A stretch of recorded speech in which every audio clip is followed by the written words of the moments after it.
Good morning students. आज मैं आपको प्रेजेंट सिंपल अर्थात इंडेफिनिट में कुछ अलग प्रकार से नियम बताने वाला हूं जो आपके लिए बहुत ही इम्पोर्टेंट है और आपको लगेगा कि ये प्रेजेंट कंटिन्यूअस में है, लेकिन आप कन्फ्यूजन में मत रहिएगा। ये प्रेजेंट सिंपल या फिर इंडेफिनिट में लागू होता है।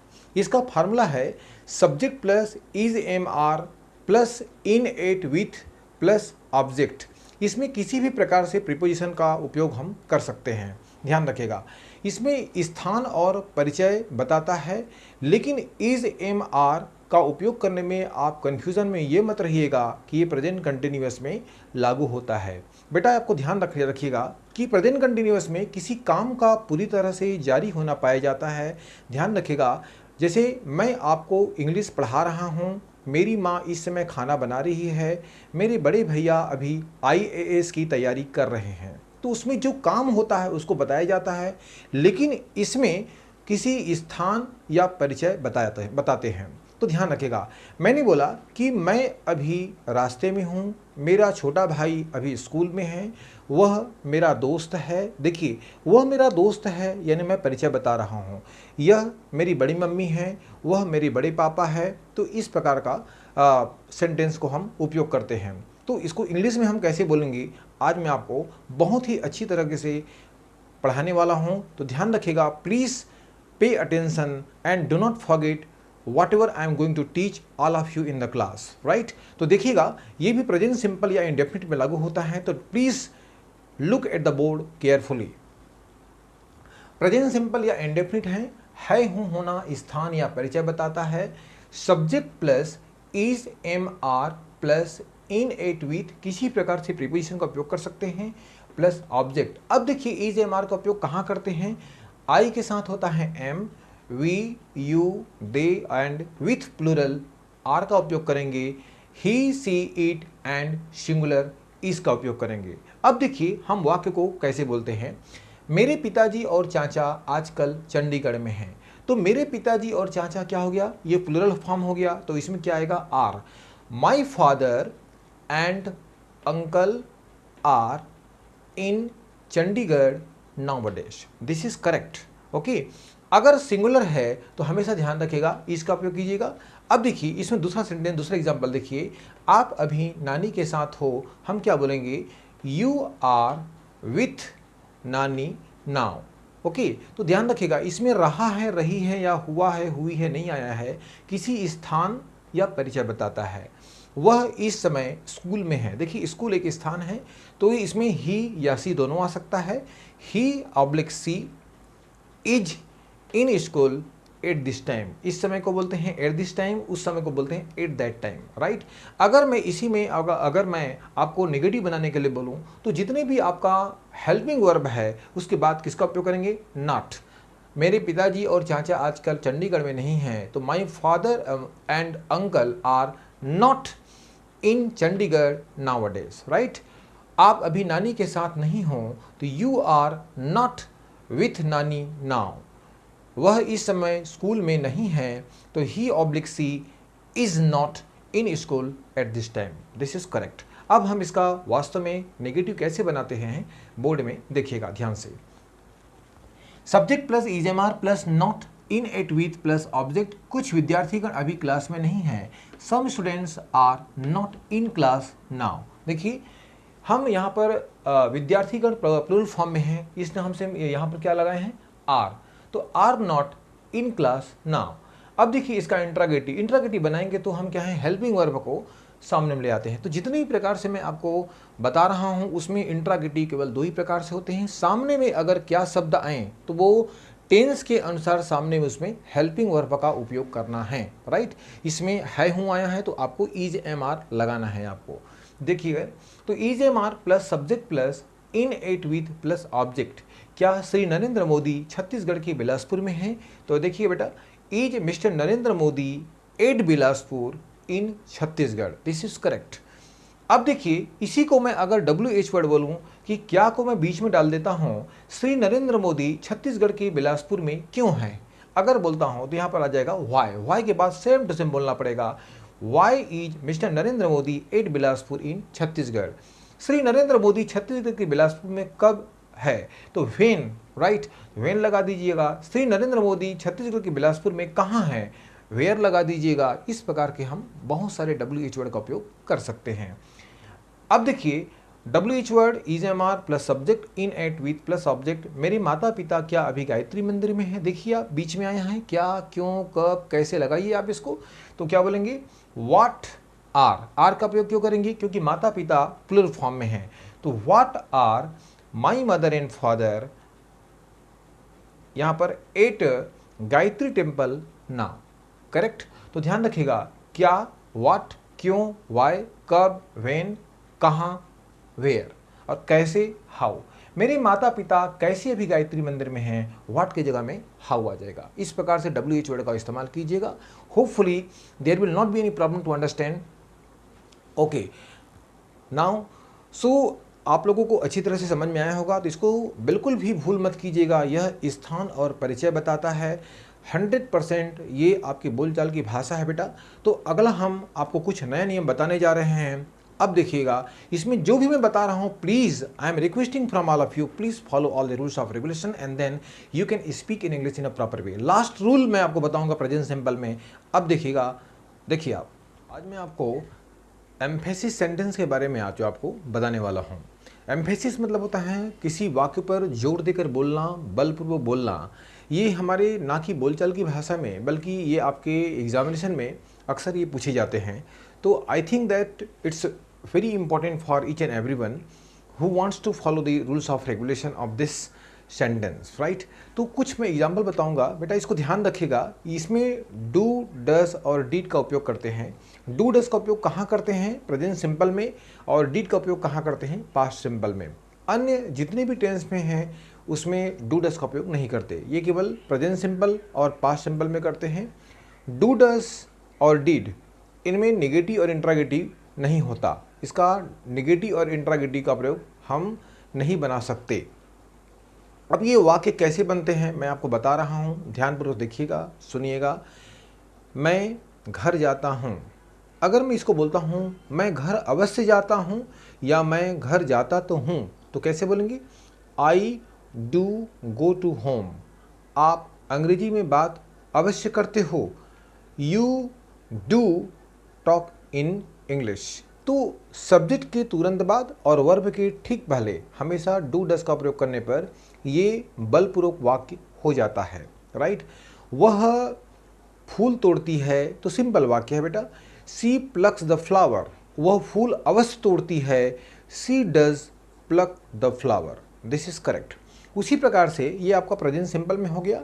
अब पास्ट में हम देखते हैं, पास्ट में हम सामान्य वाक्य बताएंगे तो ये सेकंड फॉर्म आता है। जैसे एग्जाम्पल के तौर पर मैंने कहा वह मेरे घर आया, ही केम माई होम। अगर मैं इसको बोलूं कि एम्फेसिस सेंटेंस में आप वाक्य बोलिए, तो इसको बोलेंगे वह अवश्य मेरे घर आया, तो हम कैसे बोलेंगे, he did come my home, right. आप अपने माता पिता के सेवा किए, यू सर्व्ड योर पेरेंट्स। आप अपने माता पिता का सेवा अवश्य किए, you did serve your parents, this is correct. अब ये हमारा क्या हो गया, सेंटेंस हो गया। इसका हम एक इम्पेरेटिव सेंटेंस अर्थात आज्ञावाचक वाक्य में देखते हैं। तो इसमें एम्फेसिस सेंटेंस में दूसरा प्रकार से वाक्य और बनता है, जिसमें वर्ब को सामने में लगाने पर उसके ठीक पहले डू का प्रयोग करना अवश्य जरूरी होता है, अवश्य होता है ये। अब देखिए कि मैंने बोला दरवाज़ा खोलो, हम कैसे दरवाज़ा खोलो, कोई भी वाक्य के अंत में ओ या ई आने पर यह इम्पेरेटिव सेंटेंस हो जाता है और उसके सामने में डू का उपयोग करने पर अधिक पोलाइटनेस हो जाता है। दरवाज़ा खोलो, ओपन द डोर प्लीज़। हम बोलें अवश्य दरवाज़ा खोलो, डू ओपन द डोर। सवेरे दौड़ो, रन इन द मॉर्निंग। हमने बोला सवेरे अवश्य दौड़ो, do run in the morning. दोपहर में पढ़ाई करो, स्टडी इन द आफ्टरनून। दोपहर में अवश्य पढ़ाई करो, do study in the afternoon. तो इस प्रकार से हम सेंटेंस बनाते हैं हम। अब हम इसको देखते हैं बोर्ड में। तो डू, डज और डिड का प्रयोग मैंने आपको कुछ एग्जांपल बताया। इसके बाद फिर मैं इम्पेरेटिव सेंटेंस में कुछ वाक्य बोलकर बताया। फिर इम्पेरेटिव सेंटेंस में सामने में हमेशा डू करने पर यह अति पोलाइटनेस वाला वाक्य हो जाता है, राइट। अब हम देखते हैं बोर्ड में। देखिए प्रेजेंट सिंपल में डू और डस का प्रयोग करते हैं। डू डस का प्रयोग इसमें नेगेटिव और इंट्रागेटिव बनाने में नहीं होता, केवल ध्यान रखिएगा यह अफर्मेटिव में ही लागू होता है और वाक्य के अंत में तो है। जैसे कि मैं खाता तो हूँ, I do it food, right. आप जाते तो हो, यू डू गो, राइट। हम फल खाते तो हैं, we do eat a fruit, right. तो जितने भी सब्जेक्ट हैं और वर्ब के ठीक पहले हमेशा डू या डज लगा देना या फिर डिड लगा देने पर वह एम्फेसिस सेंटेंस के अंतर्गत आता है, राइट। अब देखते हैं कुछ एग्जाम्पल। आप सवेरे व्यायाम करते हो, देखिए सिंपल वाक्य हो गया। हमने कहा आप सवेरे व्यायाम करते तो हो, यहाँ पर तो लगा दिया, करते तो हो तो क्या लगाएंगे यहाँ पर डू, देखिए ये हो गया do. You do exercise in the morning, right.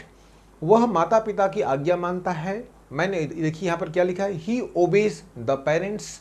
हमने बोला वह माता पिता का आज्ञा मानता तो है, अब देखिए यहाँ पर लगा दिया मैं तो है, तो यहाँ पर क्या लग जाएगा डज, डज लगा दिया और ओबेज में जो एस लगा है वो गायब हो जाएगा। हम बोलेंगे he does obey the parents, he does obey the parents. आप दोपहर में पढ़ाई करते हो, सिंपल वाक्य है, you read in the afternoon.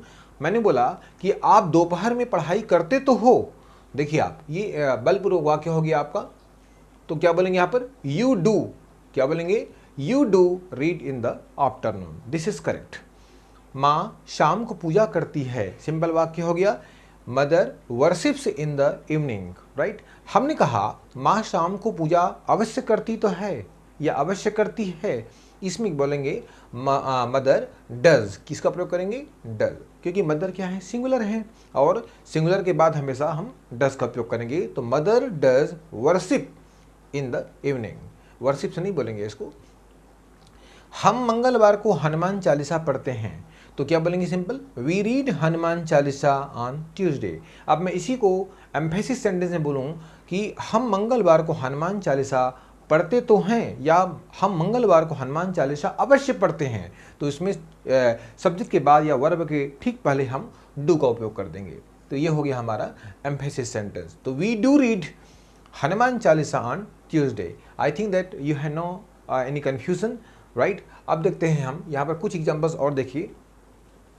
वह मेहमानों का स्वागत किया, ये पास्ट में हो गया, देखिए आप पास्ट, ये सिंपल, ये प्रेजेंट सिंपल में हुआ, राइट। अभी पास्ट सिंपल में देखिए डिड के साथ, वह मेहमानों को स्वागत किया, ही वेलकम्ड द गेस्ट, राइट। ये वर्ब का सेकंड फॉर्म लगा है। मैंने बोला वह मेहमानों का स्वागत अवश्य किया, यहाँ पर अवश्य में लिख दिया अवश्य, या फिर किया तो था, राइट। तो यहाँ पर लगा देंगे डिड, ही के बाद क्या लग जाएगा डिड, क्या लग जाएगा डिड, और ये वर्ब का फर्स्ट फॉर्म लग जाएगा यहाँ पर, he did welcome the guest, this is correct. आप बचपन में तेज दौड़ते थे, ये सिंपल वाक्य हो गया, तेज दौड़ते थे ये पास्ट सिंपल हो गया।